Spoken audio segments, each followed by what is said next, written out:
अस्सलाम वालेकुम बच्चों, I am once again back. उम्मीद है कि आपने कल का दिन ज़ाया नहीं किया होगा। कल के दिन कुछ ना कुछ प्रैक्टिस की होगी फ्रॉम सम सोर्स। और जैसे कि कल यानी सैटरडे को आपका एक एफएलपी भी है, सो gate prepared for it. FLP के हवाले से पहले थोड़ी सी बात कर लूँ कि जो एफएलपी आपका है that is not going to be that much easy. FLP थोड़ा सा टफ रखा है मैंने, थोड़ा सा मुश्किल बनाया मैंने, बना के दे दी है। वो इंशाल्लाह आज तक फाइनल हो जाएगा। सर रेंज और हाइट का रिलेशन भी तो बता दें। ओके, ये किसी का सईद, जज़ाकल्लाह for asking, thank you so much for asking. He is fine now, just 1 minute, let me grab the mouse. एक दो बच्चों के कमेंट्स मिस हो गए, मैं वो ज़रा कमेंट्स देख लूँ। अरबगान, हाइट और रेंज का रिलेशन, चलें यार पहले मैं वो बता के फिर अपनी बात को आगे शुरू करता हूँ। मेरा ख्याल है राशिम रह गया था, वो मैं बता नहीं सका था। सही, thank you so much, he is for asking, he is fine, he is fine, he is doing better. Uzair, welcome back. Uzair आप आ गए आज। वकार, वालेकुम अस्सलाम। अच्छा जी, अब एक सवाल बच्चे ने पूछा कि the relation between range and height. So मैं पहले ये बता दूं, relation between range and height, ये ज़रा देख लीजिएगा, then I will go forward, इसके बाद आगे मूव करूँगा। हम किड्स, यू नो इट, आप जानते हैं कि रेंज इज इक्वल्स टू क्या होता है, V I square sine 2 theta divided by G. Height किसके इक्वल होती है, इसी को हाइट पे डिवाइड कर दीजिए। जो मैंने कल लास्ट टाइम आपको बताया भी था, रेंज को हाइट पे डिवाइड करना, तो ये बन जाएगा we I square sine square theta, ये 2 थीटा, ये square theta over 2g। We I square से कैंसिल कर दें, जी को जी से कैंसिल कर दें। Are by H, hope so visible to you.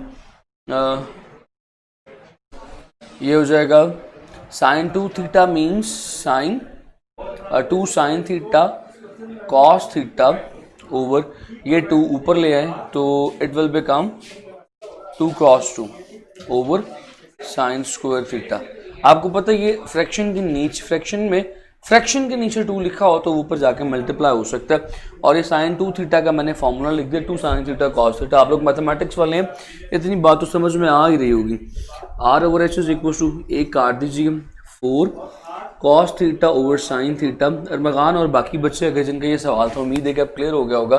अरे 4 cos over sine as cot theta. So मैंने ये चीज़ ना पहले लास्ट टाइम आपको सिर्फ बता दी थी, कहा था कि ज़हन में रख लीजिएगा what is the relation between range and height, तो वो ये है। फिर मैंने कहा था कि what is the relation between maximum range and height. Maximum और रेंज और हाइट में क्या फ़र्क है, तो वो है सिंपल 4 का, उसमें कॉट नहीं साथ लगता, उसमें आप कॉट साथ नहीं लगाते। सो ये 2 रिलेशन मैंने आप लोगों को बताए थे। अब मूव ऑन करता हूँ। मेरा ख्याल है 1-2 बच्चों का मुझे मैसेज आया था, कल तो मैं मैसेंजर पे भी ऑनलाइन नहीं हो सका। It was a rough day for me yesterday was a very rough day, सो मैं मैसेंजर पे भी ऑनलाइन नहीं हो सका, आपसे बात नहीं हो सकी जी। सही बता दिया था। मेरा ख्याल है कुछ टेस्ट के हवाले से प्रॉब्लम्स थी, लेट मी सी दैट, तो फिर मैं वो बात करने के बाद आगे मूव ऑन करूँगा। आई विल ट्राई कि चैप्टर नंबर 4 के ऊपर जो बात है आज वो ज़्यादा करवा दी जाए। मैं आप लोगों का ज़रा टेस्ट चेक कर लूँ।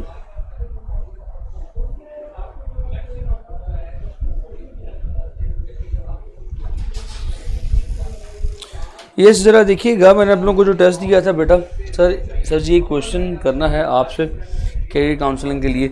वकार, आस्क मी, अगर तो अभी उसका जवाब मैं दे सकता हुआ तो अभी दे दूंगा, otherwise I will prefer to give answer in the messenger.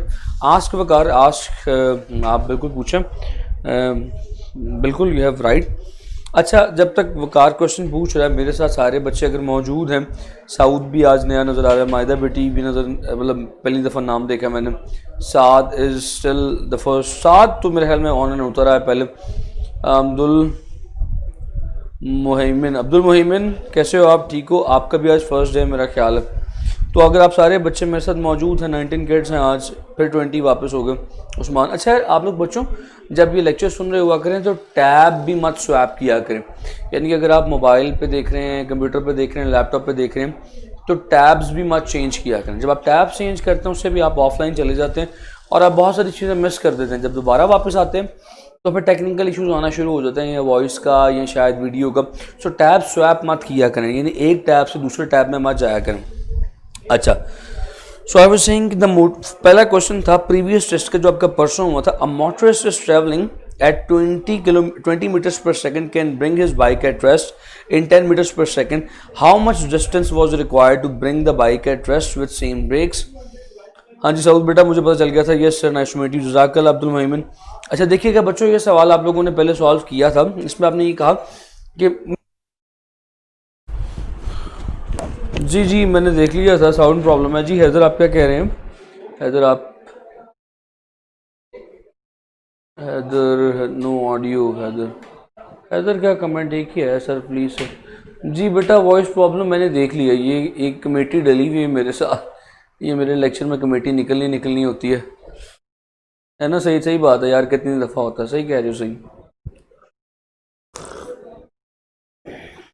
Once again back, मैं बता रहा था एक मोटरिस्ट का एक सवाल दोबारा शुरू करता हूँ। एक मोटरिस्ट है जो 20 मीटर्स पर सेकंड की वेलोसिटी से मूव कर रहा है।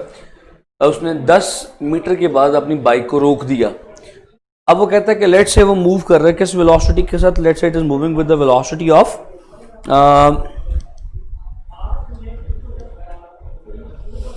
10 मीटर्स पर सेकंड। कहता है कि अब मान लो वो मूव कर रहा है with the velocity of 10 metres पर second with the same brakes, यानी एक्सेलरेशन सेम रहेगी 20 मीटर्स पर सेकंड स्क्वायर की।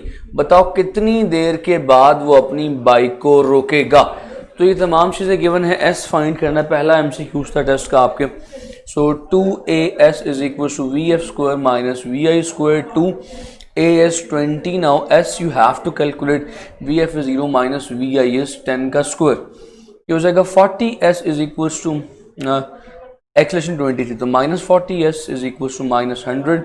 माइनस से काट देंगे, से कट जाएगा s is equal to 2.5 meter. इतना आसान सवाल था ये।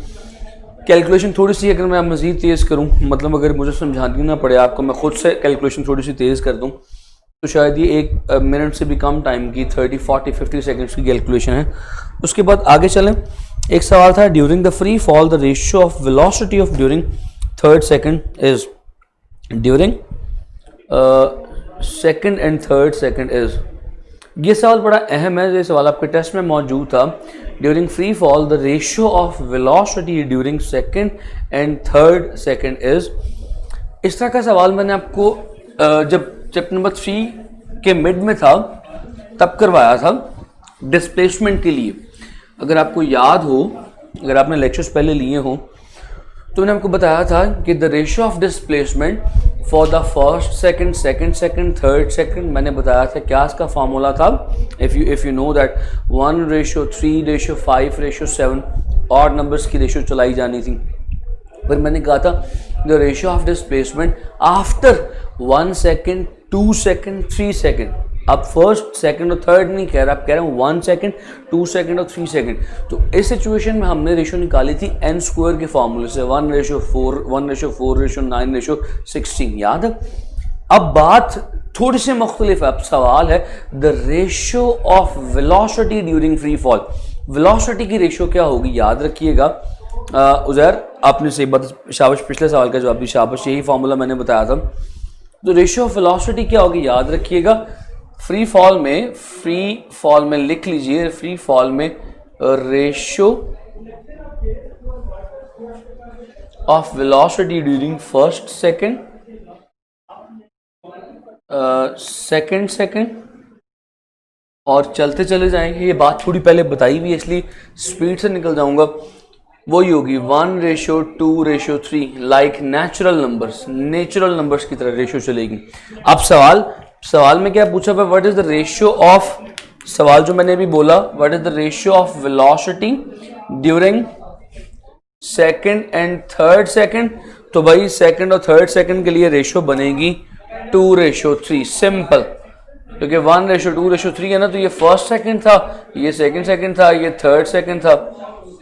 तो ये रेशियो क्या है जी? 2:3। इसी तरह याद रख लीजिएगा रेशियो ऑफ मोमेंटम, ये भी याद रख लीजिएगा रेशियो ऑफ जो मोमेंटम है वो भी यही होती है 1:2:3:4 till so on. Ratio of momentum and ratio of velocities are same for the free fall. याद रखिएगा, ये नई बात आपको बता दी. अगर डिस्प्लेसमेंट के अलावा फ्री फॉल या वेलोसिटी की बात कर ले या मोमेंटम की बात कर ले तो आपको तीनों की रेशियोज पता होनी चाहिए. तो ये सवाल भी हो गया. The next question is A body is dropped from the height, reaches the ground in 4 seconds. Height of the tower is. इंतहाई आसान सवाल है. कहता है कि जी एक ऑब्जेक्ट है जो एक टावर से गिर रहा है और जमीन पर 4 सेकंड बाद पहुंच रहा है. ये बात भी मैंने आपको करवाई हुई है. Time to reach the earth is 4 seconds, right. Height find करनी है. आप जानते हो कि टावर से गिर रहा है तो फ्री फॉल में इनिशियल वेलोसिटी को 0 कंसिडर करते हैं, ए को जी कंसिडर करते हैं. और मैंने फ्री फॉल के लिए आपको इक्वेशन ऑफ मोशन भी लिखवाई हुई है तीनों. S is equals to VIT plus half GT square. जो बच्चे नए हैं उनके लिए बता रहा हूं, याद रखिएगा. इन फ्री फॉल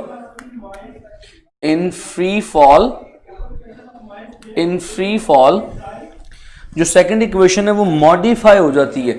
वो कैसे मॉडिफाई होती है, उसमें क्या मॉडिफिकेशन आती है. S इज इक्वल्स टू भाई VI 0 है तो ये सारी की सारी टर्म 0 हो जाएगी. VIT लिखा हुआ है ना, 0 मल्टीप्लाई बाय T 0 हो गई, प्लस 1/2 GT स्क्वायर.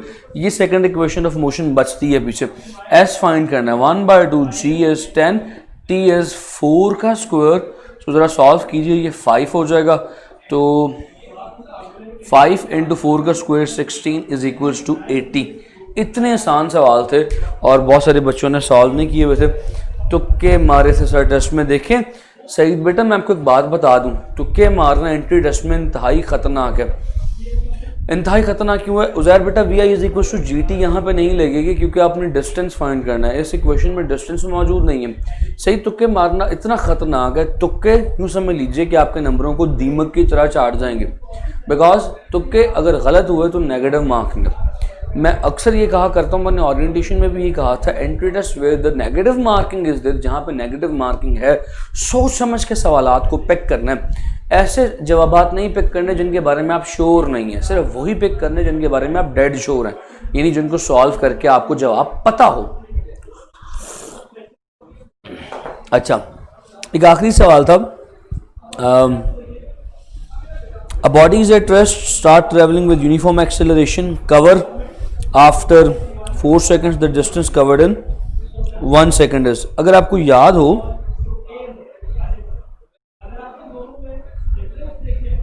याद हो तो मैंने सेम ऐसा सवाल करवाया था कि बॉडी फ्री फॉल कर रही है और 5 सेकंड्स के बाद x मीटर का डिस्प्लेसमेंट तय कर रही है.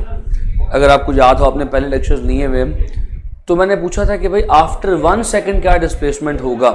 सर जी BS लेवल पर न्यूक्लियर इंजीनियरिंग ऑफर नहीं होती. तो सर जी फिजिक्स राइट ऑप्शन है हम न्यूक्लियर फिजिक्स के लिए.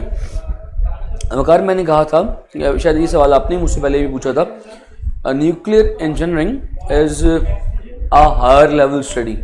आप न्यूक्लियर अगर करना चाहते हैं तो आप मेटलर्जिकल कर सकते हैं, मेटलर्जिकल इंजीनियरिंग, जिसे मेटलर्जिकल एंड मटेरियल्स इंजीनियरिंग कहते हैं.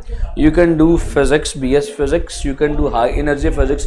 After all these things you can go to nuclear engineering या MS nuclear physics from PIEAS. MS के लिए है, यानी कि आपके बैचलर्स के बाद की फील्ड है, तो आप उसमें आप फिजिक्स करके भी जा सकते हैं, but do not go for chemistry के बाद पॉसिबल नहीं कर पाएंगे आप. You can do it after physics, you can do it after metallurgical engineering. दोनों इंजीनियरिंग्स के बाद आप न्यूक्लियर इंजीनियरिंग कर सकते हैं प्यास से. अच्छा जो इदारा है जो एटॉमिक एनर्जी के साथ, जो पाकिस्तान के एटॉमिक रिसोर्सेज के साथ काम कर रहा है, वो प्यास है इस वक्त. Pakistan institute of emerging and applied engineering and applied sciences, प्यास यूनिवर्सिटी, जिसका टेस्ट भी आप लोग अभी तैयार कर रहे हैं. साथ साथ उससे रिलेटेड अगर कोई सवाल आएगा तो वकार मैं आपको नाम लेके मुखातिब करके बताऊंगा. अच्छा जी, फिर मैंने कहा था कि लेट्स से पहले 4 सेकंड्स में कितना फासला तय हुआ. हमने कहा x. सवाल दोबारा बोल देता हूँ. सवाल इस तरह का था कि एक बॉडी ने 4 सेकंड्स में x मीटर का फासला तय किया, तो 1 मीटर 1 सेकंड के बाद कितना फासला तय करेगी. दोबारा सवाल रिपीट करूँ, एक बॉडी ने 4 सेकंड्स के बाद x मीटर का फासला तय किया, तो बताओ भाई 1 सेकंड बाद कितना फासला तय किया होगा। इसकी कॉमन ऑप्शंस ये थी, x/4 एक ऑप्शन थी, एक ऑप्शन थी x/8, एक ऑप्शन थी x/6 और एक ऑप्शन थी x/16।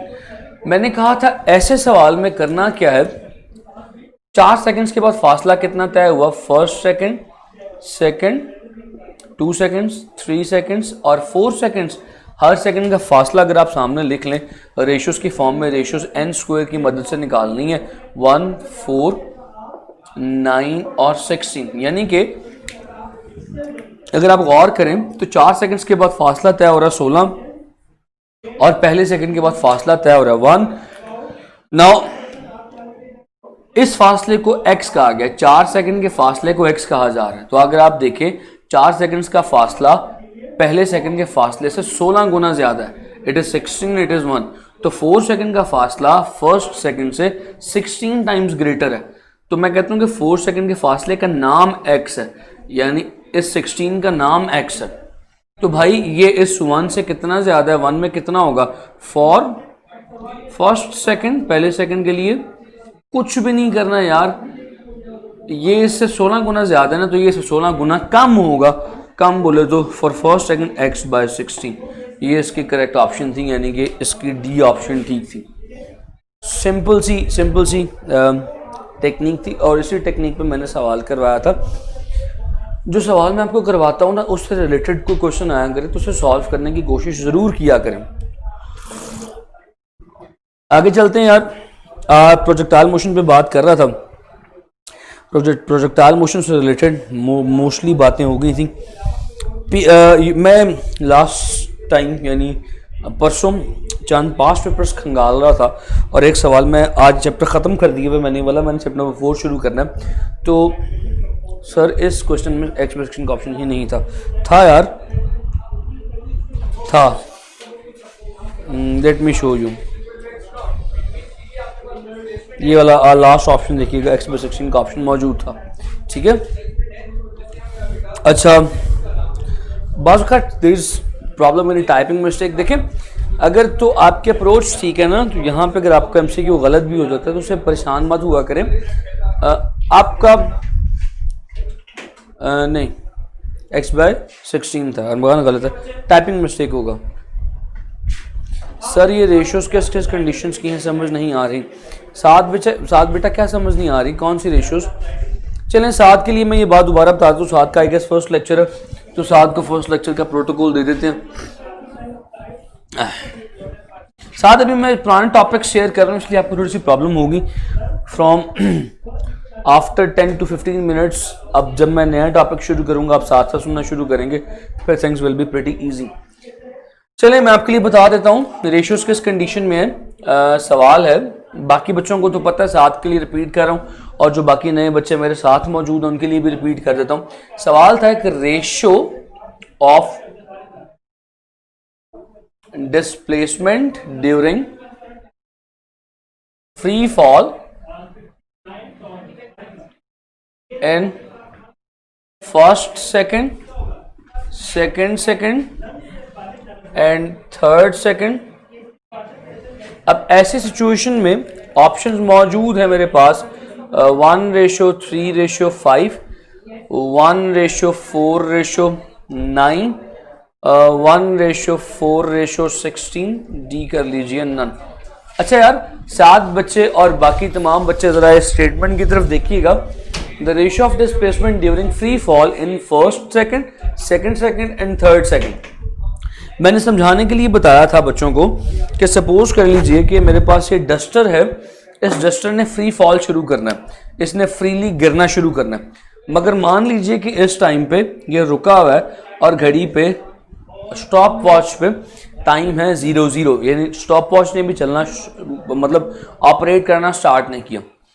At the time this duster starts falling, ये गिरना शुरू हुआ, जब यहां पहुंचा तो इस घड़ी पे टाइम आ गया 01, यानी कि ये जो था, ये जो मैंने ब्लैक मार्कर से एरो ड्रॉ किया, ये पहले सेकंड में फासला तय किया, फिर ये मूव करता करता आ गया यहां तक, जब यहां पहुंचा तो घड़ी ने 02 सेकंड शो कर दिए, ये जो दूसरे वाला एरो है ये दूसरे सेकंड का फासला है। अब सवाल ये था कि भाई पहले सेकंड में जो फासला तय हुआ उसकी रेशो दूसरे सेकंड के तय होने वाले फासले से, यानी इस फासले की रेशो इस फासले के साथ। तो वो याद रखिएगा during first second, second second और जो थर्ड सेकंड का फासला होता उसकी रेशो के लिए मैंने एक फॉर्मूला बताया था सेकंड इक्वेशन ऑफ मोशन को सॉल्व करके 2n-1। तो अगर पहले सेकंड के लिए रेशो निकालनी है तो पहले सेकंड के लिए रेशो n की जगह 1 पुट करें, 2 1s are 2 -1 1 रेशो, n की जगह 2 पुट करें, 2 2s are 4 4 -1 3, यहाँ पे 3 पुट करें, 2 3s are 6 6 -1 5। सो ये बनते हैं ऑड नंबर्स।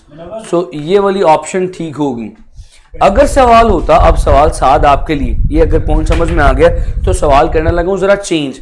ये सवाल अगर इस तरह से पूछा जाता, what is the ratio of displacement in 1 second, not first, 1 second, 2 second and 3 second. इसका मतलब है अब मैं हर सेकंड का फासला नहीं पूछ रहा, अब मैं पूछ रहा हूं कि भाई पहले सेकंड में जो फासला तय हुआ था उसकी रेशो 2 सेकंड्स के बाद जो फासला तय हुआ था, तो 2 सेकंड्स के बाद टोटल तो ये फासला तय हुआ था। तो अब मैं पूछ रहा हूं इसकी रेशो इसके साथ। इस केस में जो जवाब बनेगा इट कैन, इस सवाल के केस में जो जवाब बनेगा it can be solve by the formula of n square. n square बोले तो 1 का स्क्वायर 1, 2 का स्क्वायर 4, 3 का स्क्वायर 9। सो आपको क्लियर करना है कि सवाल पूछा क्या जा रहा है। अगर सवाल पूछा जा रहा है what is the ratio of displacement of free fall in first second, second second, third second, तो फिर 1:3:5 इस फॉर्मूले से निकालना है। और अगर सवाल पूछा जा रहा है आफ्टर 1 सेकंड, 2 सेकंड, 3 सेकंड, तो फिर आपने n स्क्वायर के फॉर्मूले से रेशियो निकालनी है। ठीक है जी, आगे चलते हैं। एक सवाल यूईटी का पास्ट पेपर का क्वेश्चन आपसे शेयर करूंगा, फिर चैप्टर 4 पे जंप कर जाऊंगा। I have half an hour, कोशिश करूंगा कि आज चैप्टर 4 को ख़त्म करवा दूं, क्योंकि अगर आपको याद हो बच्चों तो काइनेटिक एनर्जी का पोर्शन मैं आपको इस चैप्टर में करवा चुका हूं, चैप्टर नंबर 3 में करवा चुका हूं। तो चैप्टर 4 में कोई चीज़ इतनी खास बची नहीं है, आसान है। इस मोमेंट रेशियोज ऐड हो जाएंगे ओवरऑल। सही कहा आपने, बिल्कुल सही कहा, शाबाश मोमेंट। सवाल ज़रा देखिएगा, प्रोजेक्टाइल मोशन से रिलेटेड है। अब जिन मेरे बच्चों ने प्रोजेक्टाइल मोशन का मेरा लेक्चर सुन लिया हुआ है उन सब बच्चों से मैं मुखातिब हूँ, मैं उनसे ख्वाहिश है, मेरी रिक्वेस्ट है कि the all kids of mind they try to participate in this question. वो उस क्वेश्चन में पार्टिसिपेट करने की कोशिश करें, आंसर देने की कोशिश करें। आज जो नए बच्चे बैठे हैं उन्हें परेशान होने की ज़रूरत नहीं, उनके लिए ऐसी जैसे एक चाइनीज़ मूवी चल रही है बगैर सबटाइटल्स के, कुछ समझ नहीं आ रही, बस जैकी चैन का एक्शन नज़र आ रहा है, तो परेशान नहीं होना। इंशाल्लाह जब हम चैप्टर नंबर 4 शुरू करेंगे then you will be with us. अभी क्योंकि पिछले कॉन्सेप्ट चल रहे हैं, अभी वो कॉन्सेप्ट चल रहे हैं जो मैं बता चुका हूं, उन पे सवालात पूछ रहा हूं, तो यकीनन आपको मुझे पता है परेशानी का सामना है। तो भाई प्रोजेक्टाइल मोशन वालों, जिन्होंने भी लेक्चर सुना हुआ है, जिनके भी कॉन्सेप्ट डेवलप हैं, जरा सवाल का जवाब जरूर दीजिएगा। मेरा सबसे पसंदीदा सवाल है, a body is projected with 200 joules of kinetic energy at angle of 60 degree with x-axis. What is the potential energy at highest point? Option A 100 joules, option B 150 joules, option C 200 joules, option D is 0। मेरा personal favourite question है, तो मेरा personal favourite question है, कोशिश करूंगा कि सवाल समझा दूं ताकि जवाब सारे दे सकें। सवाल है, a body is projected with 200 joules of initial kinetic energy. उसने आपको बताया क्या है? उसने आपको बताया है, सपोज कर लें कि ये जो आपके सामने ड्रॉ कर रहा हूं ये एक प्रोजेक्टाइल मोशन की ट्रेजेक्ट्री है, प्रोजेक्टाइल यहाँ से लॉन्च हुआ, वहाँ जाके गिरा। अब वो कहता है कि जिस एनर्जी के साथ लॉन्च हुआ है ना, फेंका गया, इनिशियल काइनेटिक एनर्जी 200 जाउल है। हाईएस्ट पॉइंट पर जब पहुंचेगा उस वक्त इसकी पोटेंशियल एनर्जी क्या होगी, ये सवाल है। सो क्या ख्याल है, व्हाट डू यू थिंक? बस इतना सा सवाल है। हाँ, उसके साथ ये बता दिया कि जिस एंगल पे लॉन्च किया जा रहा है वो एंगल 60 डिग्री है। इतना सा सवाल है, मेरा पर्सनल फेवरेट क्वेश्चन है। जरा शाबाश, थोड़ा सा गेस मारें, ये आप सब नहीं करना है। प्रोजेक्टाइल मोशन पे मैं जितना कॉन्सेप्ट आपको दे चुका हूं ना 1 घंटे 1.5 घंटे में, वो सारे का सारा कॉन्सेप्ट इस सवाल पे लागू होगा। क्या ख्याल है?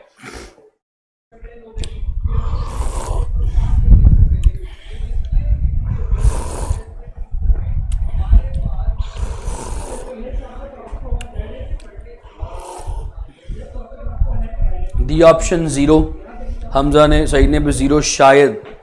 देखें जी, ये शायद वाला सवाल, जो शायद वाला ऑप्शन है, वो इंतहाई खतरनाक है।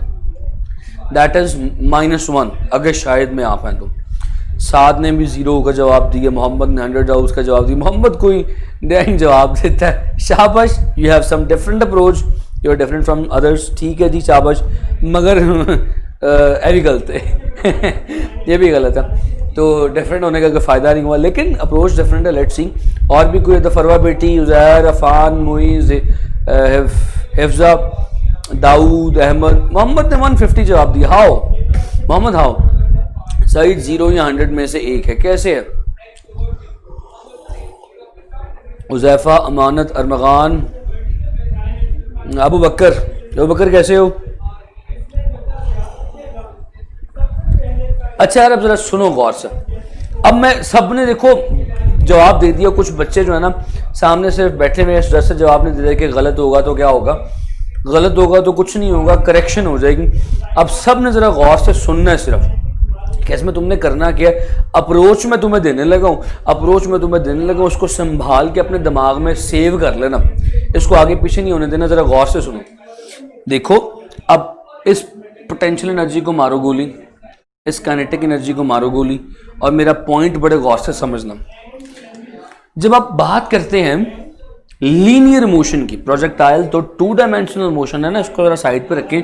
हम बात करने लगे लीनियर मोशन की। एक ब्रिक है, सीधी की सीधी ऊपर फेंकी गई। अब हम जानते हैं कि नीचे इसके पास कौन सी एनर्जी थी, नीचे इसके पास काइनेटिक एनर्जी थी।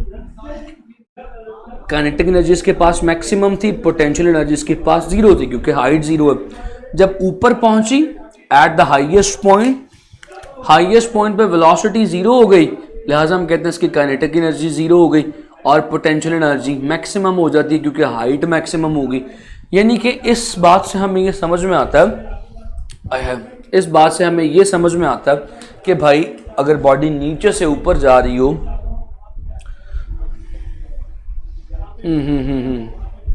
अब जैसे सबने तवज्जो मेरी तरफ रखनी है। शाबाश Mohammad, very good, your approach is excellent, शाबाश। सो देखिएगा, जब बॉडी नीचे से ऊपर जा रही हो तो उस वक्त उसकी काइनेटिक एनर्जी कन्वर्ट हो जाती है पोटेंशियल एनर्जी में, और अगर लीनियर मोशन हो तो हाईएस्ट पॉइंट पर सारी की सारी काइनेटिक एनर्जी कन्वर्ट हो जाती है सारी की सारी पोटेंशियल एनर्जी में। अब यहाँ पे भी ऐसी कहानी है, मगर थोड़ी सी मुख्तलिफ है, इसे मैं मिटा देता हूँ। यहाँ पे एट दिस पॉइंट इस बॉल के पास सारी की सारी काइनेटिक एनर्जी है जो कि 200 जाउल्स है। जब ऊपर जाएगा, आय हाय हाय हाय हाय, बड़ी मजे की बात, जब ऊपर जाएगा, ऊपर पहुंचेगा एट दिस हाईएस्ट पॉइंट, बड़ी अहम बात है, इसकी वेलोसिटी 0 नहीं हुई। तुम्हें बताया था हाईएस्ट पॉइंट पे प्रोजेक्टाइल की वेलोसिटी क्या होती है, अगर याद हो।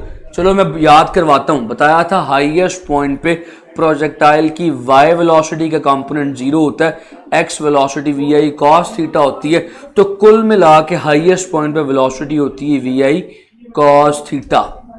याद है ये बात? सो भाई हाईएस्ट पॉइंट पे वेलोसिटी 0 नहीं हुई, इसका मतलब है हाईएस्ट पॉइंट पे सारी की सारी काइनेटिक एनर्जी पोटेंशियल में कन्वर्ट नहीं होगी। हाईएस्ट पॉइंट पे जो टोटल एनर्जी होगी that will be equal to potential plus some of kinetic, कुछ काइनेटिक एनर्जी होगी।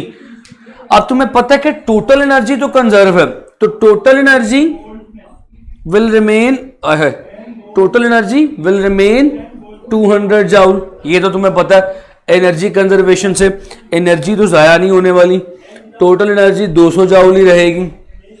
पोटेंशियल तुमने करनी फाइंड, अगर तुम काइनेटिक फाइंड कर लो तो मौजे नहीं हो जाएगी। काइनेटिक कितनी है देखो, 1/2 m we I cos theta का स्क्वायर, ऐसे ही है।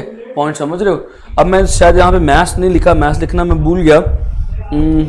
चलो नो प्रॉब्लम, आगे देखते हैं। अब यहाँ पे देखिएगा 1/2 m, ये सॉल्व करो, वी आई स्क्वायर कॉस स्क्वायर थीटा। अगर इसको मजीद सॉल्व करूँ, यहाँ पे करता हूँ जहाँ पे नजर आए, सो काइनेटिक एनर्जी क्या निकलेगी, हाईएस्ट पॉइंट पे 1/2 m we I square cos square theta is 60 degree.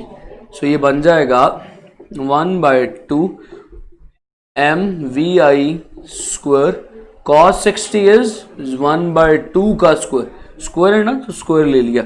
It will become, देखिएगा kinetic energy will become 1/2 m v square into 1/2 is 1/4। तो देखो काइनेटिक एनर्जी, जो मैक्सिमम काइनेटिक एनर्जी थी वो 1/2 m v square थी ना, उसका 4 है। तो हाईएस्ट पॉइंट पे काइनेटिक एनर्जी अपना 4 टाइम्स कम हो जाएगी। सो हाईएस्ट पॉइंट पे जो काइनेटिक एनर्जी होगी that will be 4 times less than maximum kinetic energy. So दोबारा लिख रहा हूँ formula, sorry, total energy is equal to potential energy plus kinetic energy. Concept समझना जरा, पोटेंशियल एनर्जी फाइंड करनी है, total energy minus kinetic energy at highest point, total energy is 200 joules minus kinetic energy क्या है, maximum kinetic energy का 4 times less. तो ये हो जाएगा 200 जूल्स, मैक्सिमम काइनेटिक एनर्जी कितनी थी 200, माइनस 200/4, ये कटा तो 150 जूल्स जवाब आ गया। Mic is all good Usman, mic ठीक है यार, सबको वॉइस का, किसी को वॉइस का इशू तो नहीं यार? सही शाबाश, सही शाबाश। सो ये सवाल समझ में आया यार? ये सवाल है UAT 2019। यस, 7 शाबाश, 7 शाबाश, बल्कि इधर शाबाश, उधर तो स्क्रीन पे तो मुझे नजर आ रही हो, लेकिन यहाँ पे शाबाश, यहाँ पे तुम्हें नजर आएगा। ठीक है भाई, लो भाई, गॉट दिस पॉइंट। सर सारे बता दो मुझे, पॉइंट समझ में आ गया? वजाहत, उस्मान, हिफ्जा, फरवा, अफान, मुईज़, मोहम्मद, अहमद, नूरुल आगे नाम नजर नहीं आ रहा इसलिए खाली नूरुल पढ़ देता हूँ, उस्मान, हुज़ैफा, मकान, Abu Bakr. Got this point? Farwa voice clear है जी, शुक्र है। दाऊद ओके, दैट्स ग्रेट, शाबाश। तो फिर अब बढ़ते हैं, बिस्मिल्लाह करते हैं चैप्टर 4 की। सो अब चैप्टर 4 क्योंकि शुरू करने लगे हैं, तो मेरे नए आने वाले तमाम जवानों को सलाम और welcome, because from now onward you will understand what we are discussing here. हम यहाँ पे क्या डिस्कस कर रहे थे? काइंडली आप लोग ऐसा करें कि जो ख़वातीन आज नहीं हैं, उनको जो पुरानी ख़वातीन हैं जो पहले शुरू से क्लासेस ले रही है, उनको जो नोट्स मैंने बनवाए, जो क्वेश्चंस करवाए, उनकी पिक्चर्स लेके काइंडली उन्हें भेज दीजिएगा। और जो मर्द हजरात कह दिए, मैंने अंदाज़ा करें, आपको हजरात किसी ने नहीं कहा होगा, जो नए हैं उन्हें जो पुराने मर्द हजरात थे वो नोट्स जो उन्होंने बनाए वो पिक्चर्स लेके भेज दें। हालांकि मैंने कहा है मर्दों को मर्द भेजेंगे, ख़वातीन को ख़वातीन भेजेंगे, होना पुठा ही है, क्योंकि यही तो टाइम है। तो in short my motive was to share the notes with others. जो नए बच्चे आज आए हैं उन्हें नोट्स शेयर कर दिए जाएं, ताकि उनसे रिलेटेड कम से कम वो थोड़ा सा पार्टिसिपेट करके सवालात डिस्कस कर लें आपस में, ताकि उनके जो पिछले 3 चैप्टर्स हैं वो ज़ाया ना हो।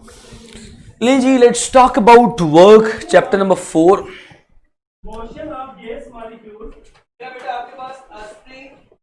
चैप्टर नंबर 4 पे बात करनी है। Chapter number 4 is regarding work and energy अच्छा यार, अब जरा गौर से देखिएगा, ये जो चैप्टर है, chapter number 4 regarding work and energy, इस चैप्टर के दो हिस्से हैं। एक हिस्सा वर्क पे, एक हिस्सा वर्क पे मुश्तमिल है, और एक हिस्सा इस चैप्टर का एनर्जी पे मुश्तमिल है। तो दो हिस्से चैप्टर के हैं। एनर्जी में हमने काइनेटिक और पोटेंशियल एनर्जी पढ़नी है। काइनेटिक एनर्जी सारी की सारी मैं चैप्टर नंबर 3 में कंप्लीट करवा चुका हूँ। यानी हमने इस चैप्टर में पढ़ना क्या है, हमने इस चैप्टर में वर्क पे सवालात करने हैं और पोटेंशियल एनर्जी पे सवालात करने हैं। ये दो पार्ट्स, वर्क और पोटेंशियल एनर्जी को हमने इस चैप्टर में डिस्कस करना है।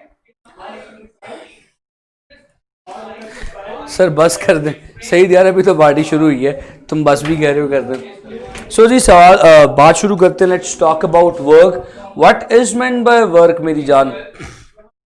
वर्क क्या होता है? सिंपली कहा जाता है work is the product of force and displacement in the direction of force. दो डेफिनेशंस हैं वर्क की। Work is also defined as the dot product of force and displacement. Force और डिस्प्लेसमेंट का डॉट प्रोडक्ट। जब chapter number 2 करवा रहा था,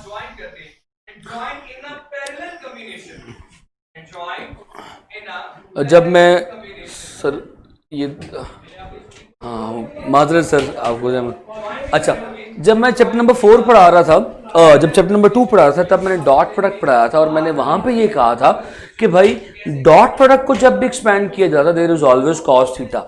सो this W is equals to FD cos of theta. याद रखिएगा, ये जो वर्क है, वर्क जो है दैट डिपेंड्स ऑन 3 फैक्टर्स। अब आपको यहां से एक सवाल आपका क्लियर हो जाएगा। वर्क 3 फैक्टर्स पे डिपेंड करता है। वर्क डिपेंड करता है फोर्स पे, फोर्स कितनी लग रही है। वर्क डिपेंड करता है डिस्प्लेसमेंट पे, बॉडी फासला कितना तय कर रही है। और वर्क डिपेंड करता है कॉज ऑफ एंगल थीटा, ये कॉस थीटा पे भी डिपेंड करता है। ये 3 चीजों पर डिपेंड करता है। सो ब्रो आप लेक्चर्स देख लो, कॉन्सेप्ट्स भी क्लियर हो जाएंगे। Notes is not only enough. ठीक है अफान, शाबाश। 7 प्रोजेक्टाइल मोशन का लेक्चर सुन लो, सब क्लियर हो जाएगा। So if previous lectures are present there, तो बहुत अच्छी बात है, बहुत अच्छी बात है। If previous lectures are present there, तो फिर आप देखें और ऐसी हमारे मौजें हो जाएंगी। अच्छा, आई वाज सेइंग कि वर्क की बात कर रहा था। हाँ, अब आपको चंद पॉइंट्स डिस्कस करता हूँ, आपने जरा फटाफट लिखते चले जाना। सबसे पहली बात, when work is going to be maximum. भाई वर्क मैक्सिमम कब होगा? Work is going to be maximum, मान लीजिए अगर फोर्स और डिस्प्लेसमेंट आपस में पैरेलल हैं। फोर्स और डिस्प्लेसमेंट एक ही डायरेक्शन में बोले तो they have theta is equals to 0 degree और दे आर पैरेलल। ये जो मैंने 3 चीजें बनाई ना आपके सामने, एक मैंने वैल्यू लिखी थीटा की, एक मैंने लफ्ज की शक्ल में लिखा, और एक मैंने डायग्राम ड्रॉ कर दी। ये 3 चीजें बनाने का मकसद ये था कि इन तीनों में से सवाल में कोई चीज भी पूछ ली जाए तो आपका जवाब वही होना चाहिए जो मैं इस वक्त लिखने लगा हूं। जवाब क्या होगा? W is equals to FD cos of 0। So do you know what is cos 0? cos 0 is 1। सो W is equals to FD बोले तो मैक्सिमम रिजल्ट। सो तुम्हें मैंने बता दिया वर्क मैक्सिमम कब होता है। वर्क मैक्सिमम होता है कि जब दोनों वेक्टर्स पैरेलल हों या जिनके दरमियान एंगल 0 डिग्री हो। इसी तरह बात कर लेते हैं when work is going to be 0। When work is going to be 0। अच्छा यार, 0 के लिए लफ्ज इस्तेमाल किया जाता है मिनिमम। अब सवाल पूछ लूंगा when work is going to be 0 या पूछ लूं when work is going to be minimum, तो कंडीशन तुम्हारे सामने लिखने लगा हूं, इनमें से कोई भी कंडीशन ऑप्शन में मौजूद होगी। सो सुन लो जरा शाबाश। When work is going to be 0, या तो फोर्स 0 हो जाए, बॉडी फोर्स नहीं लगा रही, या तो फोर्स लग रही है मगर डिस्प्लेसमेंट 0 है। इस दूसरी पहली वाली कंडीशन की एग्जांपल ये है कि इस वक्त I am standing, force is 0, force लगा ही नहीं रहा, तो इसका मतलब है काम भी नहीं कर रहा। हाँ, दूसरी कंडीशन में मैं फोर्स बहुत लगा रहा हूँ, जोर बहुत लगा रहा हूँ, मगर डिस्प्लेसमेंट 0 है। क्या ये दीवार आगे गई? क्या ये कमरा खुला हुआ? डिस्प्लेसमेंट 0 है। ये मैंने फोर्स बहुत लगाई मगर फासला तय नहीं हुआ, वर्क फिर भी 0 है। या तीसरा केस, ये था पहला केस, ये था तीसरा केस, दूसरा केस, और ये बताने लगा हूं तीसरा केस। या हो सकता है फोर्स भी हो और डिस्प्लेसमेंट भी हो, लेकिन बदकिस्मती के साथ फोर्स और डिस्प्लेसमेंट में जो एंगल है वो 90 डिग्री हो, 90 डिग्री बोले तो परपेंडिकुलर। इस सिचुएशन में देखिएगा what is going to be the work, work की वैल्यू क्या आएगी, W is equal to F D cos of 90 degree, so W is equal to 0, so work done 0 हो जाएगा। अब मैंने आपको बता दिया वर्क डन 0 किन केसेस में होगा, किन हालात में होगा। वर्क डन 0 तीन हालात में हो सकता है, या तो F0 हो, या डिस्प्लेसमेंट 0 हो, या फोर्स और डिस्प्लेसमेंट आपस में परपेंडिकुलर हो। इसी तरह वर्क नेगेटिव कब होगा, when work is going to be negative, I am just saying negative. Negative कब होगा, ये बहुत इंपॉर्टेंट सवाल है। जरा देखिएगा, इससे रिलेटेड पहले सवाल करवाता हूं फिर समझाता हूं। When work is going to be negative, option देखिएगा, आई वांट कि बच्चे मेरे जवाब दें। Option A D is equal to 0, option A theta is equal to 80 degree, option C theta is equal to 91 degree, option D is equal to F is equal to 0। I want मेरे तमाम बच्चे जवाब दें।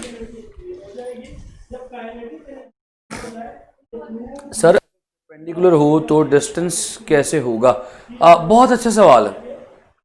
Real में 90 angle कैसे बनेगा, सईद ने भी सवाल किया, असदुल्ला ने जवाब दिया, वजाहत ने जवाब दिया 180। वजाहत मैं आपके जवाब पे आता हूँ जरा। पहले असदुल्ला और सईद की बात, 180 डिग्री कैसे 90 डिग्री कैसे बनेगा। देखो यार मैं समझाता हूँ, मेरे पास कुछ चीज़, can you see this cup, I am lifting this cup, तो मैं फोर्स कहाँ लगा रहा हूँ, ऊपर की तरफ, ऐसे ही है, फोर्स ऊपर की तरफ लगाई हुई है ना ग्रेविटी के अगेंस्ट, और कप लेके आगे जा रहा हूँ।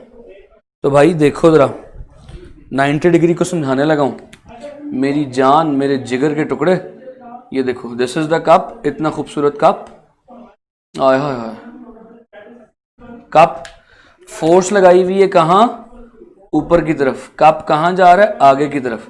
तो अगर डिस्प्लेसमेंट के वेक्टर को पीछे बढ़ाया जाए तो एंगल इज 90 डिग्री है।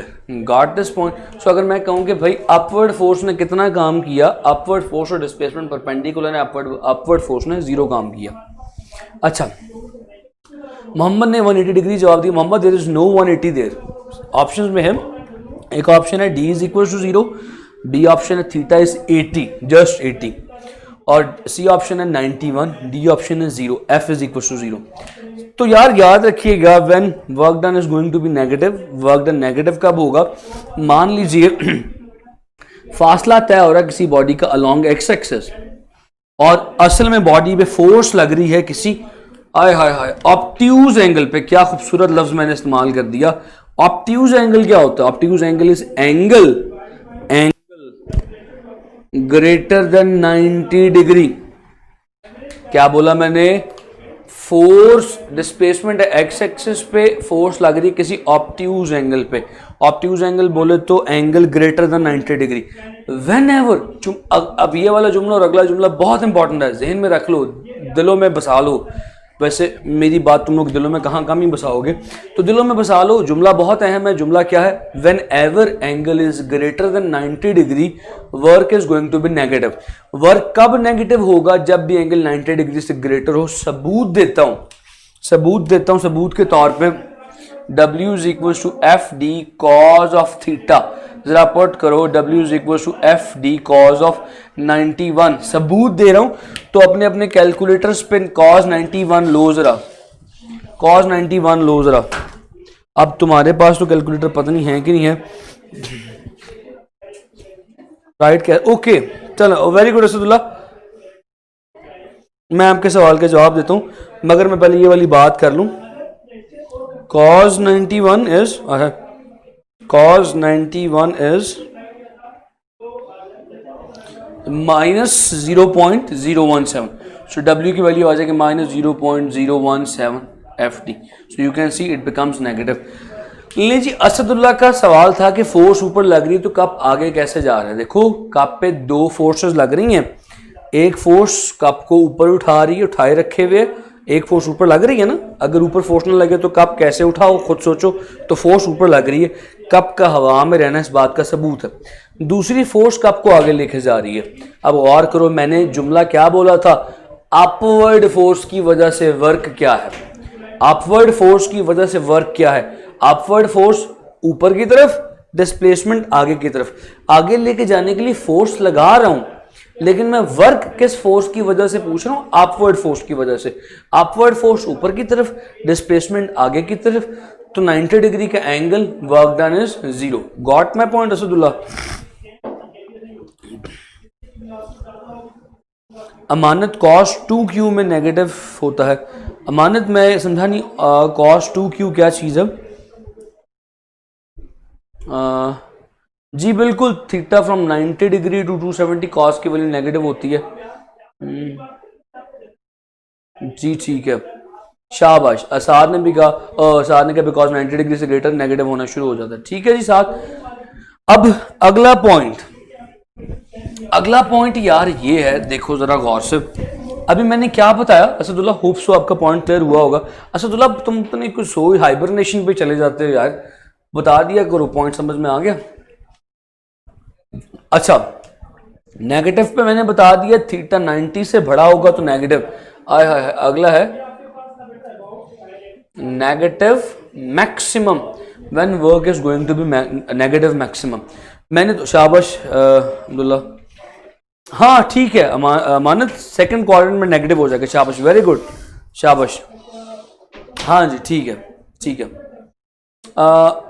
असदुल्ला 270, ठीक है असदुल्ला, ठीक है, शाबाश, 270 से लेस तक negative.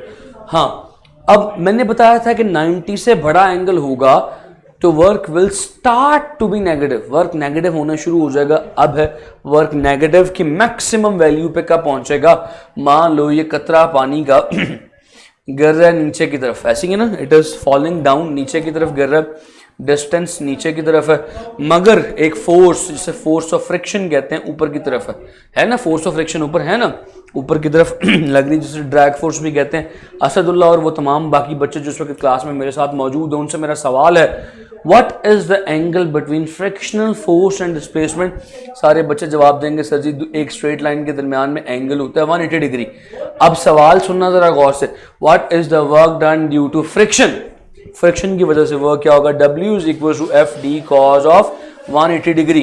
So W is equals to FD cos 180 is -1. Work becomes negative maximum. So याद रखिएगा, अगर एंगल 180 डिग्री हो जाए then work done is going to be negative maximum। Saeed का जवाब आया सर ये वही स्केलर प्रोडक्ट वाला कॉन्सेप्ट है। जी बेटा वही स्केलर प्रोडक्ट वाला कॉन्सेप्ट है। और ऊपर मैं कोई कमेंट मिस तो नहीं कर गया? ठीक है, अब्दुल मोहिमिन सर कप में वर्क 0 है। जी जी जी ठीक है। हुज़ैफा सर पे तो वर्क थर्ड क्वाड्रेंट में भी नेगेटिव होगा। आय हाय हाय हाय, बड़ा ज़बरदस्त सवाल किया हुज़ैफा। अभी मैं तुम्हारे सवाल का जवाब देता हूँ। असदुल्ला 180 डिग्री, हमजा -1, ठीक, obviously BCS because it's also greater than 90 degree. हाँ जी, it is also greater than 90 degree and maximum is at 180 degree. Huzaifa का सवाल था थर्ड क्वाड्रेंट में वर्क भी नेगेटिव होगा, तो हुज़ैफा सुनना जरा गौर से, मान लो फोर्स लग रही है अलोंग एक्स एक्सिस, सॉरी मान लो डिस्प्लेसमेंट लग रहा है अलोंग एक्स एक्सिस और फोर्स लग रही है इन द थर्ड क्वाड्रेंट, ऐसी है। और मेरी जान मेरे जिगर के टुकड़े, इसमें एंगल ये मैयर नहीं करना, हर जगह ये कॉन्सेप्ट नहीं घुसा देना कि एंगल एंटी क्लॉकवाइज आएगा। थर्ड क्वाड्रेंट का मतलब पता है क्या? याद रखिएगा, याद रखिएगा, याद रखिएगा, जब भी दो वेक्टर्स के दरमियान एंगल फाइंड करना हो डॉट प्रोडक्ट के लिए, डॉट प्रोडक्ट के लिए दोनों एंगल के, दोनों वेक्टर्स के दरमियान वाला एंगल फाइंड किया जाता है। सो भाई फिर आप ये वाला वेक्टर नहीं लेंगे, फिर आप ये वाला वेक्टर लेंगे, theta. Work is going to be positive, क्योंकि देखो ये एंगल 90 से कम है, work is going to be positive. Huzaifa बात समझ में, कॉन्सेप्ट बड़ा मजे का था। यस साथ वर्क सिर्फ और सिर्फ मिनिमम 90 पे होगा, या F0 या D0। याद रख लो वर्क की मिनिमम वैल्यू को 0 कहते हैं, वर्क जब भी जीरो होगा हम बोलेंगे मिनिमम है, तो 90 पे वर्क की वैल्यू जीरो आती है, हम कहते हैं मिनिमम है। हाँ भाई हैदर, समझ में आती है हैदर? और मैं बाकी बच्चे जो 270 कमेंट कर रहे थे ना कि 270 पे भी नेगेटिव मैक्सिमम होगा, उनको भी उन पे जो बता रहे 270 पे भी नेगेटिव मैक्सिमम या नेगेटिव होगा, उनको भी मैं बता दूं। एक है डिस्प्लेसमेंट, इधर फोर्स है यहाँ, तो एंगल कितना है? जो बच्चे कह रहे हैं ना 270, तो वो इस तरह से कह रहे हैं भाई 270 नहीं है ये एंगल, बाहर वाला एंगल मेजर नहीं करना, हमेशा दो वेक्टर्स के दरमियान वाले एंगल को मेजर किया जाता है। यहाँ पे एंगल है 90 डिग्री, इस केस में वर्क हो जाएगा जीरो, ये मिनिमम वर्क का केस है। क्यों भाई मेरी जान, बताओ भाई, बात समझ में आती है? अब आप यहां से बात करोगे तो फिर मैं आगे चलूंगा, पहले फेंको सवाल जो फेंकने, फिर उसके बाद बात आगे लेके चलूंगा। हाँ बड़ा अच्छा सवाल। साथ नेगेटिव मिनिमम 90 पे होगा, वर्क मिनिमम 90 पे होगा, नेगेटिव मैक्सिमम 180 पे है। अब 90 से लेके 180 तक नेगेटिव है, यानी 91 पे भी नेगेटिव, 92 पे भी नेगेटिव, 93 पे भी नेगेटिव, 94 पे भी नेगेटिव, करते करते करते 180 पे जब जाएगा तो नेगेटिव मैक्सिमम हो जाएगा। यानी नेगेटिव रेंज जो है वर्क की वो यूँ समझ लीजिए कि 90 से शुरू हो रही है और 180 तक जा रही है। पॉजिटिव रेंज जो है वर्क की वो 0 से 90 तक है। चलिए यार, मैं अगर आपको उसको इस शक्ल में समझाऊं ना साथ, तो आपका सवाल मेरे जिगर बड़ा ज़बरदस्त क्लियर हो जाएगा एंगल्स के साथ। अब मैं ये चीज़ पहली दफ़ा ड्रॉ करने लगूँ, अल्लाह पाक मुझे कामयाब करे इसमें। मतलब I have never tried to give, उसको यूँ कह लीजिए कि डेमोन्स्ट्रेशन इस तरह नहीं थी। मान लीजिए कि ये एंगल्स ले रहा हूँ मैं, थीटा ले रहा हूँ अलॉन्ग वाई एक्सिस और वर्क की वैल्यू ले रहा हूँ अलॉन्ग एक्स एक्सिस, उल्टा बोल गया, थीटा ले रहा हूँ एक्स एक्सिस, वर्क ले रहा हूँ वाई एक्सिस पे। फ्रॉम जीरो पे वर्क की वैल्यू क्या है? जीरो पे वर्क की वैल्यू मैक्सिमम है। फॉर 90 डिग्री पे वर्क की वैल्यू जीरो हो जाती है। तो ग्राफ कुछ इस तरह से आएगा, ये वर्क का ग्राफ ड्रॉ करूँ, जाओ एमसीक्यूज फेंक दिया एक और जब एंगल हो जाए 180 डिग्री पे वर्क की वैल्यू हो जाती है नेगेटिव मैक्सिमम। तो जाओ यार, ये वर्क का ग्राफ है, वर्क इस तरह से मूव करता है, बस यही इसी तरह से वर्क रहेगा। Work will be maximum on 0 degree, 0 on 90 degree, 180 degree पे it will become negative maximum. 181 पे क्या होगा? आय हाय हाय, 181 पे क्या होगा? सुनो सही 181 पे क्या होगा? अगर तो ये है डिस्प्लेसमेंट, शाबाश, अच्छा लगता है जब आप सवाल पूछते हैं। ये है डिस्प्लेसमेंट, 180, अगर 180 होता तो स्ट्रेट लाइन होती आगे, 181 पे ये लाइन थोड़ी सी नीचे मुड़ जाएगी, ऐसे हो जाएगी ये लाइन फोर्स की, ऐसे है ना। तो फिर आप ये वाला एंगल नहीं मेजर करोगे मेरी जान, ये एंगल नहीं मेजर करोगे, मैंने कहा था बीच वाला एंगल मेजर करते हैं, फिर आप इस एंगल पे आ जाओगे। अगर ऊपर वाला 181 आप कह रहे हो है, तो नीचे वाला कितना होगा? 360 माइनस 181, तो जवाब क्या निकलेगा? 179। तो वर्क की वैल्यू क्या आएगी? नेगेटिव आएगी। ठीक है सईद भाई, बीच वाला शॉर्टर एंगल, स्मॉलर एंगल हमेशा स्मॉलर एंगल मेजर करना है। Got my point?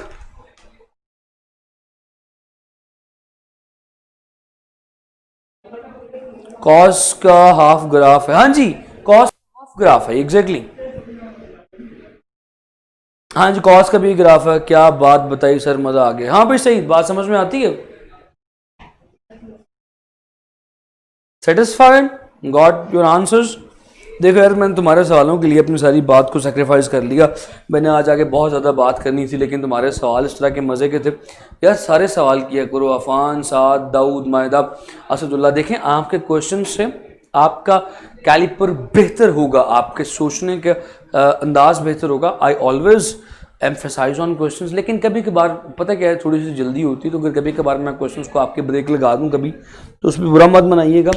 वो मैं सिर्फ सिलेबस को कवर करने के लिए भाग रहा होता हूँ। अभी भी मेरा सिलेबस तकरीबन 3 चैप्टर 2 चैप्टर पीछे है।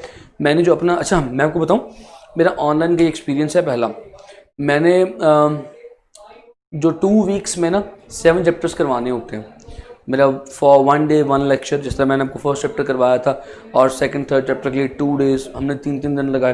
तो it's my first experience, I am going little slow. जब शुरू में तेज़ स्पीड से पढ़ाना शुरू किया था तो बच्चे परेशान हो गए थे, तो परेशान नहीं होना यार, इजी रहना। मैं आपके लिए स्पीड स्लो कर दी है, तो थोड़ा सा आगे जब जाऊँगा तो फिर स्पीड बढ़ा दूंगा। आज मैंने 4th चैप्टर शुरू करवाया, कल ख़त्म करवा दूंगा। सैटरडे को असूली तौर पे मुझे 7वें चैप्टर पे होना चाहिए था, तो देख लो तुम्हारे लिए मैं 3rd चैप्टर पीछे हूँ अभी, ठीक है सर। आज स्टूडेंट्स 24 हैं तो आज क्वेश्चन ज़्यादा है, सही, नो प्रॉब्लम यार, always welcome, I always welcome your question sir. But FD cos theta के मुताबिक cos 181 की वैल्यू नेगेटिव आती है। आए साथ यही तो बताया मेरी जान, हमने शॉर्टर एंगल लेना है बीच में। साथ तुम्हारे लिए दोबारा बात, तुम ये कह रहे हो कि ये दोनों के दरमियान एंगल 181 ऐसे होगा। देखो जरा, अगर ये है डिस्प्लेसमेंट तो भाई मान लो ये फोर्स है थोड़ी सी नीचे है, तो एंगल ये तुम कह रहे हो ना कि 181 होगा, तो मैं ये कह रहा हूं कि हम ये वाला एंगल नहीं लेते, हम लेते हैं दो वेक्टर्स के दरमियान शॉर्टर एंगल। अगर ये 181 हो गया ना तो फिर मेरी जान हम लेंगे ये वाला एंगल, उसको छोड़ देंगे, फिर हमारे काम का ये एंगल आ जाएगा। ये फारग हो गया, हम दो वेक्टर्स के दरमियान शॉर्टर एंगल लेते हैं। अगर ये 181 डिग्री है ऊपर वाला, तो नीचे वाला 179 डिग्री होगा। अब cos 179 जो है that is a negative value, smaller negative value 181 से, मतलब कम नेगेटिव है। अगर आप करके देखें तो cos 181 और 179 they would not be same. Yes, Abdul Munim, I will increase the speed, no problem. I will increase, आप बेफिक्र हो जाए, मैं आपको बता रहा हूँ मेरी स्पीड ज़्यादा होती है, मैं 1 घंटे में 1 चैप्टर तकरीबन फटका देता हूँ। अभी तो मैं यकीन करें, ऑनेस्टली बताऊँ, मैं घर में स्लो बोलने की प्रैक्टिस कर रहा हूँ। स्लो, मेरा आम लेक्चर जो होता है ना, रेगुलर क्लास का लेक्चर इन इंटरेस्ट के अलावा, वो भी थोड़ा तेज़ ही होता है।